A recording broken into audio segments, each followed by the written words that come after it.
I thought about this a lot last night when I was falling asleep, so let's do a pink smoky eye. I already used the P. Louise Base Pro to prime my lids, so now we're gonna go in with the P. Louise Base in Winter Rose. I haven't tried this yet. With a concealer brush, I'm just applying this to my lid, blending this out all the way up until we get to the brow bone. Poppy Cosmetics Summer Fling Palette, I'm going in with the shade Aperol Spritz. Just to add a little red in, we're going right above the crease, lightly blending that out for now. Now going in with the shade Rochelle. This is a palette from the Beauty Crop. Applying this all throughout the crease, blending her up into that red. Going back to the Poppy palette, we're using Love Struck and applying this to the base of the lid. More blending. Now I'm taking the shade French Kiss and very lightly going on my brow bone to add a little bit of shimmer.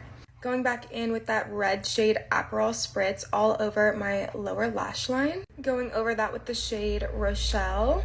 Now we're taking that same P. Louise base and we're going to apply it to the inner corner of the eye.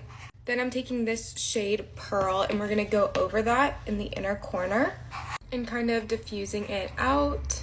To be honest, I'm obsessed. I absolutely love this. What do we think?